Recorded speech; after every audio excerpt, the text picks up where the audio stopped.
Hi students, ಹೇಗಿದ್ದರೆ ಎಲ್ಲರೂ?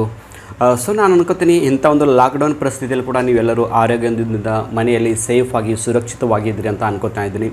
So ಸಾಕಷ್ಟು ದಿನಗಳಿಂದ ಶಾಲೆ ಪ್ರಾರಂಭ ಆಗಿಲ್ಲ. ಸೊ ಆನ್ಲೈನ್ ಕ್ಲಾಸ್ಗಳಲ್ಲೆಲ್ಲ ನಾವು ಭೇಟಿ ಆಗ್ತಾ ಇದ್ವಿ, ಆನ್ಲೈನಲ್ಲಿ ಕಲಿತಾ ಇದ್ವಿ. ಪ್ರತಿದಿನ ನಾವು ತೆಗೆದುಕೊಳ್ತಕ್ಕಂಥ ಆನ್ಲೈನ್ ಲಿಂಕನ್ನು ನಿಮ್ಮ ಒಂದು ಗ್ರೂಪಲ್ಲಿ ಶೇರ್ ಮಾಡ್ಕೊತಾ ಇದ್ದೀನಿ. ಸೊ ನೀವೆಲ್ಲ ಜಾಯ್ನ್ ಆಗ್ತಾ ಇದ್ದೀರಾ, ತುಂಬ ಹ್ಯಾಪಿ ಆಗ್ತಾಯಿದೆ.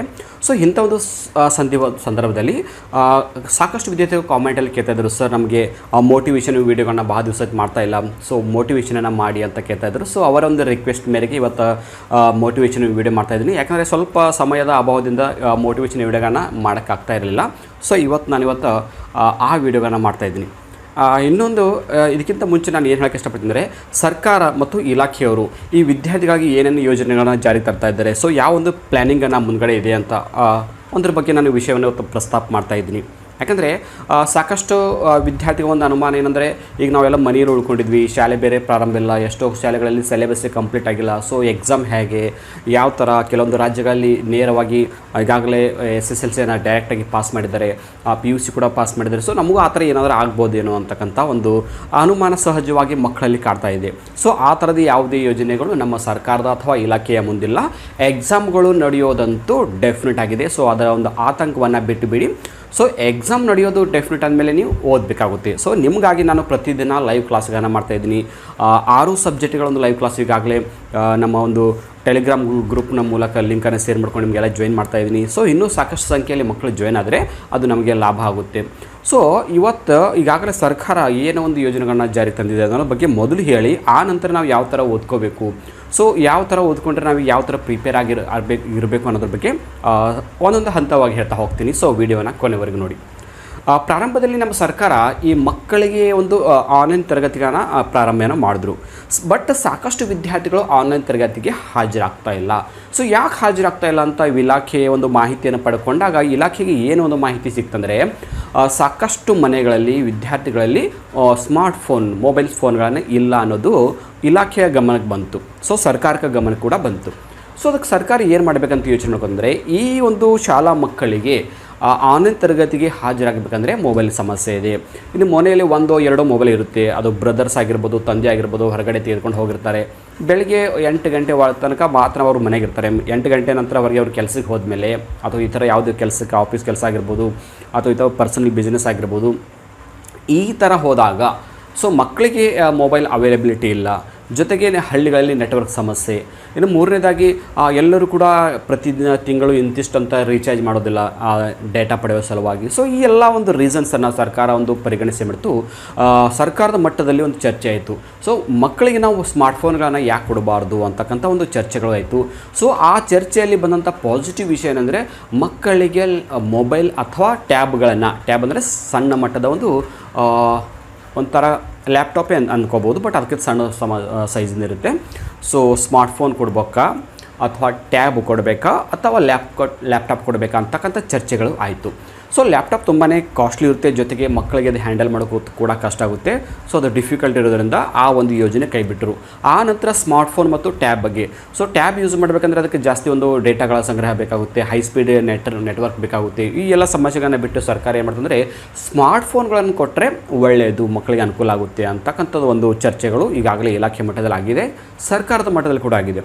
ಸೊ ಅದರ ಪರಿಣಾಮ ಮೊಬೈಲ್ ಕೊಡಬೇಕು ಅಂತಕ್ಕಂಥ ಒಂದು ಚರ್ಚೆ ಮಾಡಿದ್ದಾರೆ. ಬಟ್ ಇನ್ನೂ ಅಧಿಕೃತವಾಗಿ ಯಾವುದೇ ಒಂದು ಸರ್ಕಾರದಿಂದ ಆದೇಶ ಬಂದಿಲ್ಲ.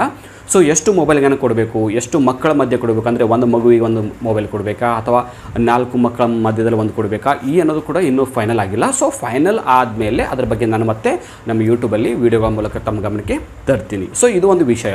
ಇನ್ನೊಂದು ವಿಷಯ ಅಂದರೆ, ಈಗಾಗಲೇ ಎಕ್ಸಾಮ್ಗಳನ್ನು ನಡೆಸ್ತಕ್ಕಂಥದ್ದು ನಿಖರವಾಗಿ ಶಿಕ್ಷಣ ಇಲಾಖೆಯ ಅಧಿಕಾರಿ ಹೇಳಿದ್ದಾರೆ, ಯಾವುದೇ ಕಾರಣಕ್ಕೂ ಅನುಮಾನ ಇಲ್ಲ.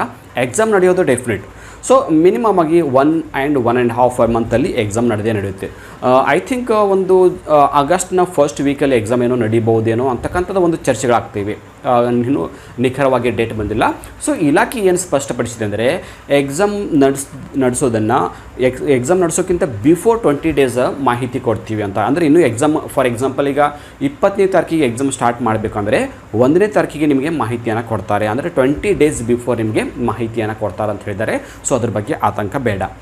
ಇನ್ನು 3ನೇ ಹಂತಕ್ಕೆ ಬಂದಾಗ, ಈ ಎಕ್ಸಾಮ್ಗಳನ್ನು ನಡೆಸಿ ಎಕ್ಸಾಮ್ಗಳನ್ನು ನಡೆಸೋದರಲ್ಲಿ ಪ್ಯಾಟರ್ನ್ ಕೂಡ ಚೇಂಜ್ ಮಾಡಿದ್ರೆ ನಿಮಗೆ ಆಗಲೇ ಗೊತ್ತಿದೆ. 30% ರೆಡ್ಯೂಸ್ ಸಿಲೆಬಸ್ ಮಾಡಿದ್ದಾರೆ. ಜೊತೆಗೆ ಆ ಪಾಠದ ಒಂದು ಡಿಫಿಕಲ್ಟ್ ಅಂದರೆ ಕ್ವಶನ್ಗಳ ಡಿಫಿಕಲ್ಟ್ ಲೆವೆಲ್ ಕೂಡ ಕಡಿಮೆ ಮಾಡಿದರೆ ಕ್ವಶನ್ ಪೇಪರ್ ತುಂಬ ಈಸಿಯಾಗಿರುತ್ತೆ. 10% ಮಾತ್ರ ಡಿಫಿಕಲ್ಟ್ ಇರುತ್ತೆ. ಡಿಫಿಕಲ್ಟ್ ಅಂದರೆ ಹೇವಿ ಇರೋದಿಲ್ಲ, ಸ್ವಲ್ಪ ಅದು ಕೂಡ ಎವರೇಜಲ್ಲಿರುತ್ತೆ. ಸೊ ಹೀಗಾಗಿ ಯಾವುದೇ ಆತಂಕವನ್ನು ಪಡೆದೇ ಸಂತೋಷವಾಗಿ ಈಗಲಿಂದಲೇ ಕೂಡ ನೀವು ಪ್ರಿಪೇರ್ ಆಗ್ಬೋದು. ಎಷ್ಟೋ ಮಕ್ಕಳು ಇನ್ನೂ ಓದೇ ಇಲ್ಲ, ಎಕ್ಸಾಮ್ ನಡೀತೀಯೋ ಇಲ್ಲೋ ಅಂತಕ್ಕಂಥ ಅನುಮಾನ ಆಗಿರ್ಬೋದು, ಅಥವಾ ಆನ್ಲೈನ್ ಕ್ಲಾಸ್ನ ಒಂದು ಅವೈಲಬಿಲಿಟಿ ಇಲ್ಲದೇ ಇರ್ಬೋದು, ಅಥವಾ ಭೌತಿಕ ತರಗತಿಗಳು ನಡೆದೇ ಇದ್ದ ಸಲುವಾಗಿ ಎಷ್ಟೋ ಸ್ಕೂಲ್ಗಳಲ್ಲಿ ಕಾಲೇಜ್ಗಳಲ್ಲಿ ಪಾಠ ಕೂಡ ಕಂಪ್ಲೀಟ್ ಆಗಿಲ್ಲ. ಸೊ ಹೀಗಾಗಿ ಮಕ್ಕಳಿಗೆ ಏನಂದರೆ ಎಕ್ಸಾಮ್ ನಡೀಲೇಬಾರ್ದು ನಡೀಲಿಕ್ಕಿಲ್ಲೇನೋ ಅಂತಕ್ಕಂಥ ಒಂದು ಅನುಮಾನ ಕಾಡ್ತಾ ಇತ್ತು. ಆ ಅನುಮಾನ ಯಾವುದು ಬೇಡ, ಎಕ್ಸಾಮ್ ನಡೆಯೋದಂತೂ ಡೆಫಿನೆಟ್ ಆಗಿದೆ. ಸೊ ನೀವು ಅಟೆಂಡ್ ಆಗಬೇಕಾಗುತ್ತೆ, ಪ್ರಿಪೇರ್ ಆಗಿ. ನಿಮ್ಮ ಒಂದು ಬ್ಯಾಚ್ ಏನಿದೆ, ಈ ಒಂದು ಬ್ಯಾಚ್ ತುಂಬಾ ಲಕ್ಕಿ ಅಂತಲೇ ನಾನು ಹೇಳ್ತೀನಿ. ಏನಪ್ಪ ಸರ್ ಹಿಂಗೆ ಹೇಳ್ತಾ ಇದ್ದಾರಲ್ಲ, ಕ್ಲಾಸ್ ಬೇರೆ ನಡೀತಾ ಇಲ್ಲ, ನಮಗೇನೋ ಸಮಸ್ಯೆ ಆಗಿದೆ, ಸಿಲೆಬಸ್ ಮುಗ್ತಾ ಇಲ್ಲ, ಇಂಥದ್ದೇ ಸರ್ ನಾವು ಲಕ್ಕಿ ಅಂತ ಹೇಳ್ತಾರಲ್ಲ, ಇದು ಅಂಥದ್ದು ಅಂತ ನಿಮ್ಗೆ ಸಹಜವಾಗಿ ಅನಿಸ್ತದೆ, ಅದು ಅನಿಸುತ್ತೆ. ಬಟ್ ಇದಕ್ಕೆ ಒಂದು ರೀಸನ್ ಇದೆ. ನಾನು ಯಾಕೆ ನಿಮ್ಗೆ ಲಕ್ಕಿ ಅಂತಂದರೆ ಅಂದರೆ ನಿಮಗೆ ಓದಲು ಸಾಕಷ್ಟು ಸಮಯ ಸಿಗ್ತಾ ಇದೆ. ನೋಡಿ ಜೂನ್ದಿಂದ ಪ್ರಾರಂಭ ಆಗಿ ಇಲ್ಲಿವರೆಗೆ ನಾವು ಮೇ ಎಂಡಿಗೆ ಬಂದಿದ್ದೀವಿ. ಇವತ್ತು ಮೇ ಎಂಡು, ಹೌದಾ? ಸೊ ಮೇ ಕೊನೆ ಹಂತಕ್ಕೆ ಬಂದಿದ್ದೀವಿ. ಇನ್ನೂ ಕೂಡ ಎಕ್ಸಾಮ್ ನಡೀತಲ್ಲ ಅಂದರೆ ನಮಗೆ ಓದಲು ಸಾಕಷ್ಟು ಸಮಯ ಸಿಗ್ತಾ ಇದೆ. ಸಾಕಷ್ಟು ರಿವಿಷನ್ ಮಾಡ್ಬೋದು, ಸಾಕಷ್ಟು ಪ್ರಾಕ್ಟೀಸ್ ಮಾಡ್ಬೋದು, ಸಾಕಷ್ಟು ಪುನರ್ಮನನ ಮಾಡಿ ನಾವು ಎಲ್ಲ ಪಾಠಗಳನ್ನ ಓದ್ಕೋಬೋದು. ಸೊ ನಿಮಗೊಂದು ಒಳ್ಳೆಯ ಅವಕಾಶ ಇದೆ. ಈಗಾಗಲೇ ಡಿ ಚಂದನ್ ಚಾನಲಲ್ಲಿ ಕೂಡ ನಿಮ್ಗೆ ಟಿ ವಿ ಪ್ರೋಗ್ರಾಮ್ಸಲ್ಲಿ ಸಂವಾದ ಕಾರ್ಯಕ್ರಮ, ಸಂವೇದಿ ಕಾರ್ಯಕ್ರಮ ಮೂಲಕ ನಿಮ್ಗೆ ಪಾಠಗಳು ನಡೀತಾ ಇವೆ. ಅಷ್ಟೇ ಅಲ್ಲದೆ ಆನ್ಲೈನ್ ಕ್ಲಾಸ್ಗಳು ನಡೀತಾ ಇವೆ. ಸೊ ನಮ್ಮಂಥ ಒಂದು ಯೂಟ್ಯೂಬರ್ಸ್ ಎಲ್ಲ ಬೇರೆ ಬೇರೆ ಯೂಟ್ಯೂಬ್ ಚಾನಲ್ ಕೂಡ ಮಾಡ್ತಾಯಿದ್ದಾರೆ. ಸೊ ಬೇರೆ ಬೇರೆ ಯೂಟ್ಯೂಬ್ ಚಾನಲ್ ಆಗಿರ್ಬೋದು, ಗೂಗಲ್ ಆಗಿರ್ಬೋದು, ನಿಮ್ಮ ಒಂದು ಸ್ಕೂಲಲ್ಲಿ ನಡೆಸ್ತಕ್ಕಂಥ ಒಂದು ಆನ್ಲೈನ್ ಅಥವಾ ವಾಟ್ಸಪ್ ಗ್ರೂಪ್ ಮೂಲಕ ನಿಮ್ಗೆ ಏನಾದರೂ ಹೋಮ್ವರ್ಕ್ಸ್ ಕೊಡ್ತಿದ್ರೆ ಅದು ವರ್ಕ್ ಆಗಿರ್ಬೋದು. ಜೊತೆಗೆ ಚಂದನ್ ಟಿ ವಿಲಿ ಇರ್ತಕ್ಕಂಥ ಒಂದು ಸಂವೇದಿ ಕಾರ್ಯಕ್ರಮಗಳಾಗಿರ್ಬೋದು, ಇವೆಲ್ಲನ ಯೂಸ್ ತಗೊಂಡ್ರೆ ನೀವು ಡೆಫಿನೆಟ್ ಆಗಿ ನೀವು ಈಸಿಯಾಗಿ ಒಳ್ಳೆ ಅಂಕಗಳನ್ನು, ಈ ಬಾರಿ ನಿಮ್ಮ ರಿಸಲ್ಟ್ ಡೆಫಿನೆಟ್ ಆಗಿ ಒಳ್ಳೆ ಥರ ಇರುತ್ತೆ. ಯಾಕಂದರೆ ಪ್ರತಿ ವರ್ಷ ನಾವು ರಿಸಲ್ಟನ್ನು ನೋಡಿದಾಗ ಸ್ವಲ್ಪ ಮಟ್ಟಿನ ಅಂದರೆ 60 to 70% ರಿಸಲ್ಟ್ ಇರ್ತಾಯಿತ್ತು. ಬಟ್ ಈ ವರ್ಷ ಆ ಥರ ಆಗೋದಿಲ್ಲ. ಈ ವರ್ಷ ಡೆಫಿನೆಟಾಗಿ ಅಬೋವ್ 90 to 95 ಕ್ರಾಸ್ ಆಗುತ್ತೆ. ಯಾಕೆ ಅಷ್ಟು ಕ್ರಾಸ್ ಆಗುತ್ತೆ ಅಂದರೆ, ಒಂದನೇದಾಗಿ ರೆಡ್ಯೂಸ್ ಸಿಲೆಬಸ್ ಆಗಿದೆ, ಸಾಕಷ್ಟು ಪಾಠಗಳನ್ನು ಈಗಾಗಲೇ ತೆಗೆದು ಹಾಕಿದ್ದಾರೆ. ಇನ್ನು ಎರಡನೇದಾಗಿ ಡಿಫಿಕಲ್ಟ್ ಲೆವೆಲ್ ಕಡಿಮೆ ಮಾಡಿದ್ದಾರೆ. ಇನ್ನು ಮಲ್ಟಿಪಲ್ ಚಾಯ್ಸ್ ಕ್ವಶನ್ಗಳ ಸಂಖ್ಯೆ ಇದೆ. ಜೊತೆಗೆ ಪ್ರಶ್ನೆ ಪತ್ರಿಕೆ ಒಂದು ಕಠಿಣತೆಯ ಮಟ್ಟ ಕೂಡ ಇಳಿಸಿದ್ದಾರೆ. ಸೊ ಈ ಎಲ್ಲ ಗಮನಗಳನ್ನು ಇಟ್ಕೊಂಡು ನೋಡಿದಾಗ ನಮಗೆ ಈಸಿಯಾಗಿ ಓದ್ಕೊಳ್ಳೋಕ್ಕೆ ಅನುಕೂಲ ಆಗುತ್ತೆ. ಇದು ಒಂದು ಪಾಯಿಂಟ್. ಸೊ ಈಗ 5th ಪಾಯಿಂಟಿಗೆ ಬಂದಾಗ ಏನು ಹೇಳ್ಬೇಕಂದ್ರೆ, ಈಗಾಗಲೇ ಡಿಪಾರ್ಟ್ಮೆಂಟ್ನ ಮಾಡೆಲ್ ಕ್ವಶನ್ ಪೇಪರ್ಗನ್ನು ನಿಮಗೆ ಇಲಾಖೆಯವರು ಬಿಟ್ಟಿದ್ದಾರೆ, ಹೌದಾ? ವೆಬ್ಸೈಟಲ್ಲಿ ಬಿಟ್ಟಿದ್ದಾರೆ. ನಾನು ಯೂಟ್ಯೂಬ್ ಚಾನಲ್ ಕೂಡ ಅದ್ರ ಬಗ್ಗೆ ಕೀ ಆನ್ಸರ್ಗಳ ಜೊತೆ ಡಿಸ್ಕಸ್ ಮಾಡಿದ್ದೀನಿ. ಬೇಕಾದರೆ ನಿಮ್ಮ ಒಂದು ಗ್ರೂಪ್ಗಳಲ್ಲಿ ಕೂಡ ಶೇರ್ ಮಾಡ್ಕೋತೀನಿ. ನೀವು ಕಾಮೆಂಟಲ್ಲಿ ತಿಳಿಸಿ ನಿಮಗೆ ಆ ಕ್ವಶನ್ ಪೇಪರ್ ಒಂದು ವೇಳೆ ಬೇಕಾಗಿದ್ದರೆ ಆ ಕ್ವಶನ್ ಪೇಪರ್ ವಿತ್ ಕೀ ಆನ್ಸರನ್ನು ನಿಮ್ಮ ಗ್ರೂಪ್ಗಳಲ್ಲಿ ಶೇರ್ ಮಾಡ್ಕೋತೀನಿ. ನೀವು ಅದನ್ನು ಪಡ್ಕೊಂಡು ಪ್ರಾಕ್ಟೀಸ್ ಮಾಡಿ. ಈ ಒಂದು ಮಾಡೆಲ್ ಕ್ವಶನ್ ಪೇಪರ್ಗಳಿಂದ ಕೂಡ ನಮಗೆ ಪ್ರಶ್ನೆಗಳು ಬರುತ್ತೇನು ಸರ್ ಅಂತ ಸಾಕಷ್ಟು ವಿದ್ಯಾರ್ಥಿಗಳು ಕಾಮೆಂಟಲ್ಲಿ ಕೇಳ್ತಿದ್ರು. ಸೊ ಈ ಎರಡು ಮಾಡೆಲ್ ಕ್ವಶನ್ ಪೇಪರ್ ಓದಿದ್ರೆ ನಾವು 80ಗೆ 80 ಅಂದರೆ 100ಕ್ಕೆ 100 ಸ್ಕೋರ್ ಮಾಡ್ಬೋದೇನೋ ಅಂತ ಸಾಕಷ್ಟು ವಿದ್ಯಾರ್ಥಿಗಳು ಕೇಳ್ತಿದ್ರು. ಸೊ ಆ ಥರ ಯಾವುದೇ ಸಾಧ್ಯತೆ ಇರಲ್ಲ. ಯಾಕಂದರೆ ಮಾಡೆಲ್ ಕ್ವಶನ್ ಪೇಪರ್ ಎರಡು ಬಿಟ್ಟಿದ್ದಾರೆ, ಒಂದೊಂದು ಸಬ್ಜೆಕ್ಟಿಂದ 2. ಸೊ 2ರಿಂದ ಎಲ್ಲ ಕ್ವಶನ್ಗಳು ಬರುತ್ತೆ ಅಂತೇನಿಲ್ಲ, ಏನೋ ಒಂದು 20% ಒಂದು 10% ಬರ್ಬೋದು ಅಷ್ಟೇ. ಬಟ್ ಎಲ್ಲನೂ ಕ್ವಶನ್ ರಿಪೀಟೆಡ್ ಆಗೋದಿಲ್ಲ. ಸೊ ಅಷ್ಟೇ ಓದ್ಕೊಂಡು ಉಳಿದೆಲ್ಲ ಓದೋದು ಬಿಡೋದು ಮಾಡಬೇಡಿ. ಅವು ಜಸ್ಟ್ ಮಾಡೆಲ್ ಆಗಿ ಇಟ್ಕೊಂಡು ಪ್ರಾಕ್ಟೀಸ್ ಮಾಡಬೇಕು. ಅಂದರೆ ಆ ಒಂದು ಪ್ರಶ್ನೆ ಪತ್ರಿಕೆಯಲ್ಲಿ ಯಾವ ಪಾಠದಿಂದ ಎಷ್ಟು ಅಂಕದ ಬಂದಿದೆಯೋ ಆ ಥರದ ಪ್ರಶ್ನೆಗಳನ್ನೇ ಜಾಸ್ತಿ ಪ್ರಾಕ್ಟೀಸ್ ಮಾಡಿ ಒಳ್ಳೆ ಅಂಕ ಸ್ಕೋರ್ ಮಾಡ್ಬೋದು. ಇದು ಒಂದು ಟೆಕ್ನಿಕ್ಸ್. ಸೊ ಇನ್ನೊಂದು ವಿಷಯಕ್ಕೆ ಬಂದಾಗ, ಈ ಪಾಠಗಳ ಹಿಂದೆ ಏನು ಪ್ರಶ್ನೆಗಳನ್ನು ಕೊಟ್ಟಿದ್ದಾರೆ ಅವುಗಳನ್ನು ಕೇರ್ಫುಲ್ಲಾಗಿ ಓದ್ಕೊಳ್ಳಿ. ಯಾಕಂದರೆ ಈ ಬಾರಿ ಪಾಠದ ಮಧ್ಯದ ಪ್ರಶ್ನೆಗಳು, ಪಾಠದ ಮಧ್ಯದಲ್ಲಿ ಬರ್ತಕ್ಕಂಥ ಕ್ವಶನ್ಗಳನ್ನು ಕೇಳ್ತಕ್ಕಂಥ ಸಾಧ್ಯತೆ ತುಂಬ ಕಡಿಮೆ ಇದೆ. ಯಾಕಂದರೆ ಸರ್ಕಾರಕ್ಕೆ ಕೂಡ ಈಗಾಗಲೇ ಗೊತ್ತಾಗಿದೆ, ನಮ್ಮ ಡಿಪಾರ್ಟ್ಮೆಂಟ್ ಕೂಡ ಗೊತ್ತಾಗಿದೆ, ಈ ಬಾರಿ ಕ್ವಶನ್ ಪೇಪರ್ ಟಫ್ ತೆಗೆಯೋದು ಸರಿ ಅಲ್ಲ, ಕ್ಲಾಸ್ಗೆ ಬೇರೆ ಚೆನ್ನಾಗಿ ನಡೀತಾ ಇಲ್ಲ, ಆನ್ಲೈನ್ ಕ್ಲಾಸ್ ಮಕ್ಕಳಿಗೆಲ್ಲ ಚೆನ್ನಾಗಿ ಅವೈಲಬಿಲಿಟಿ ಆಗಿಲ್ಲ ಅಂತಕ್ಕಂಥದ್ದು ಸರ್ಕಾರ ಮತ್ತು ಇಲಾಖೆಯ ಗಮನದಲ್ಲಿದೆ. ಸೊ ಇಷ್ಟೆಲ್ಲ ಗಮನದಲ್ಲಿ ಇದ್ರೂ ಕೂಡ ಅವರು ಡಿಫಿಕಲ್ಟ್ ಕ್ವಶನ್ ತೆಗೆಯೋದಿಲ್ಲ. ಪಾಠದ ಮಧ್ಯದ ಪ್ರಶ್ನೆಗಳು ಬರ್ತಕ್ಕಂಥ ಸಾಧ್ಯತೆ 70 to 80% ಸಾಧ್ಯತೆ ಕಡಿಮೆ ಇದೆ. ಅದಕ್ಕಾಗಿ ನಾವು ಮಾಡಲ್ 2 ಕ್ವಶನ್ ಪೇಪರ್ಗಳನ್ನು ಚೆನ್ನಾಗಿ ಓದ್ಕೊಳ್ಳಿ. ಜೊತೆಗೆ ಪಾಠದ ಹಿಂದ್ಗಡೆ ಕೊಟ್ಟಂಥ ಕ್ವಶನ್ಸ್ಗಳು ಏನಿವೆ ಅವುಗಳನ್ನು ಜಾಸ್ತಿ ಕಾನ್ಸಂಟ್ರೇಷನ್ ಕೊಟ್ಟು ಓದಿ.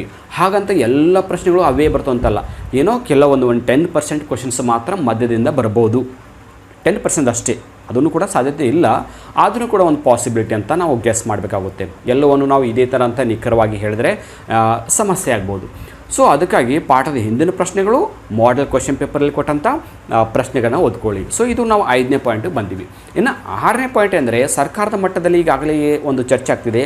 ಯಾಕಂದರೆ ಇಲ್ಲಿವರೆಗೆ SSLC ಮಕ್ಕಳಿಗೆ ಅಥವಾ PUC ಮಕ್ಕಳಿಗೆ ಪ್ರಿಪ್ರೇಟರಿ ಎಕ್ಸಾಮ್ ಆಗಿರ್ಬೋದು, ಸೀರೀಸ್ ಎಕ್ಸಾಮ್ ಆಗಿರ್ಬೋದು, ಡಿಸ್ಟಿಕ್ ಲೆವೆಲ್ ಎಕ್ಸಾಮ್ ಆಗಿರ್ಬೋದು, ಅಥವಾ ತಾಲೂಕು ಮಟ್ಟದ ಒಂದು ಎಕ್ಸಾಮ್ಗಳು ನಡೀತಾ ಇದ್ದವು. ಅಂದರೆ 80 ಅಂಕದ್ದು ಅಥವಾ 100 ಅಂಕದ್ದು ಈ ಥರದ್ದೆಲ್ಲ ಎಕ್ಸಾಮ್ಗಳನ್ನ ನಡೀತಾ ಇದ್ದವು.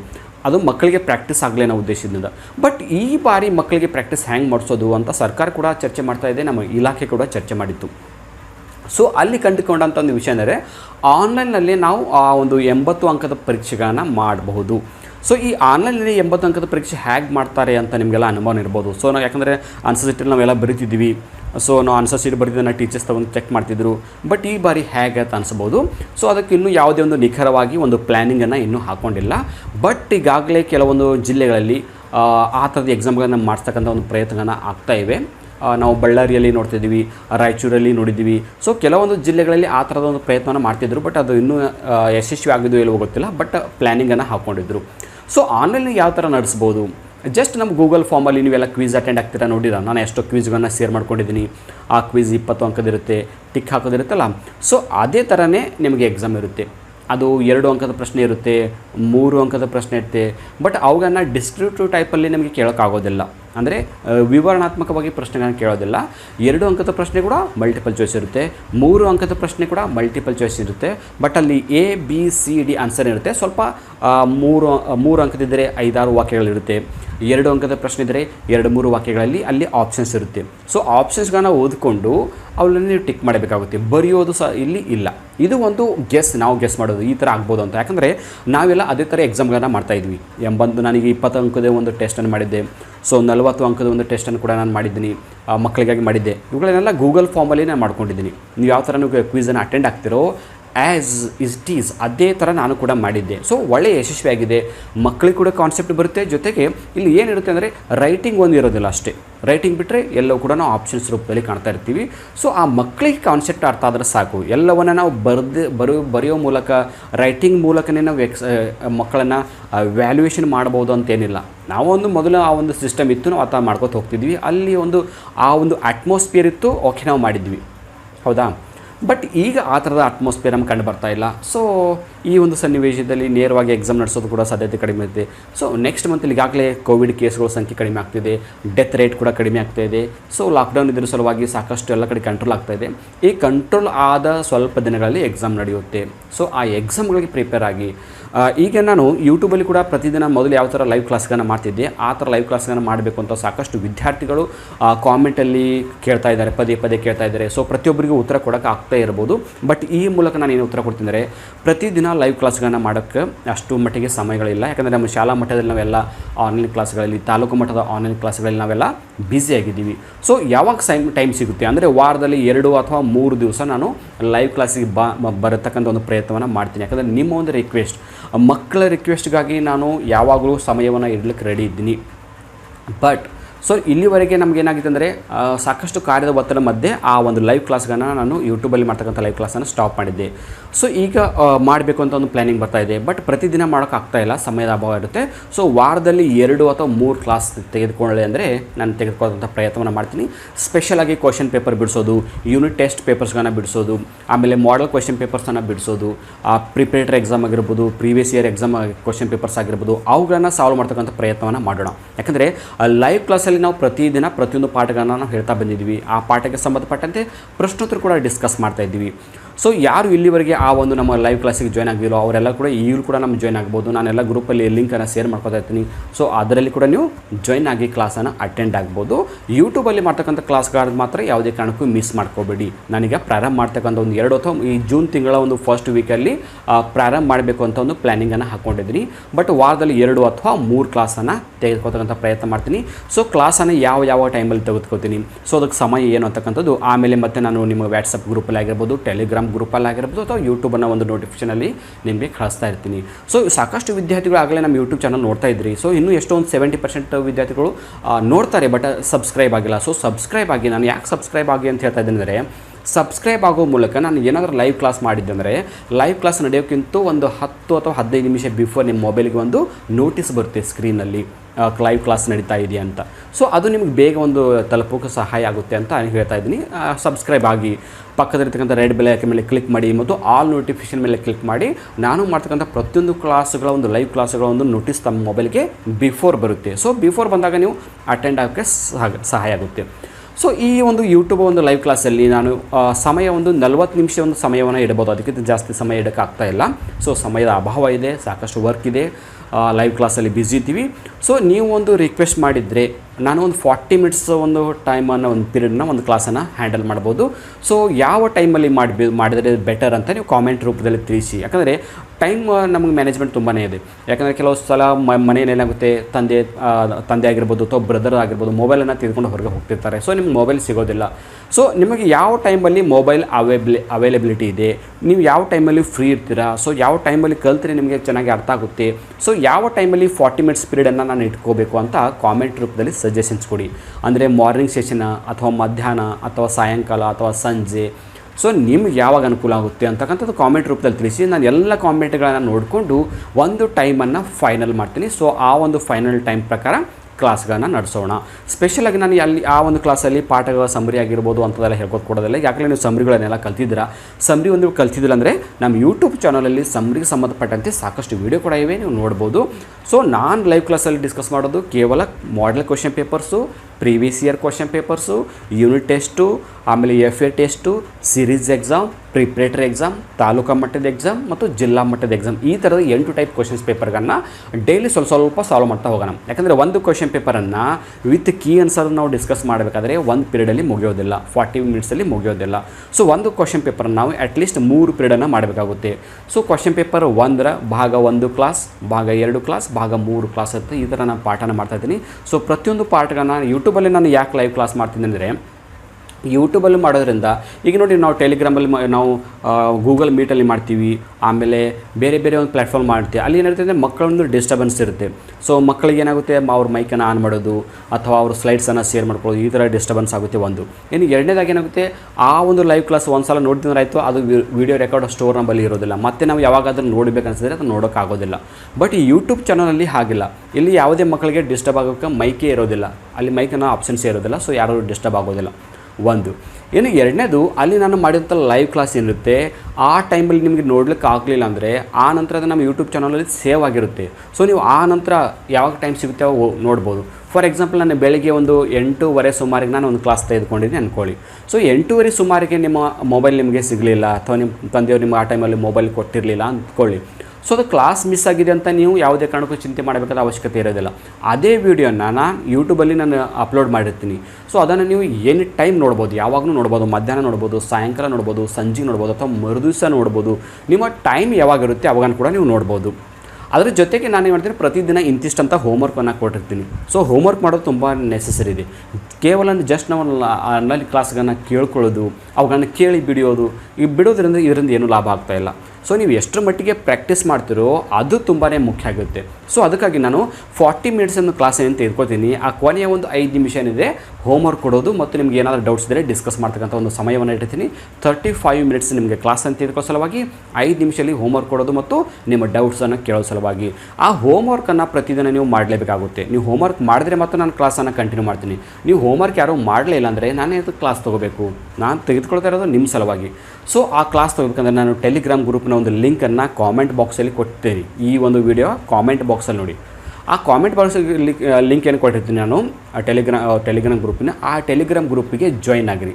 ಸೊ ಜಾಯ್ನ್ ಆದರೆ ಪ್ರತಿದಿನ ಅಲ್ಲಿ ನಾನು ಹೋಮ್ವರ್ಕನ್ನು ಶೇರ್ ಮಾಡ್ಕೋತೀನಿ. ನನ್ನ ಒಂದು ಲೈವ್ ಕ್ಲಾಸ್ ಆದ ನಂತರ ಹೋಮ್ವರ್ಕನ್ನು ಅದರಾಗ ಶೇರ್ ಮಾಡ್ತೀನಿ.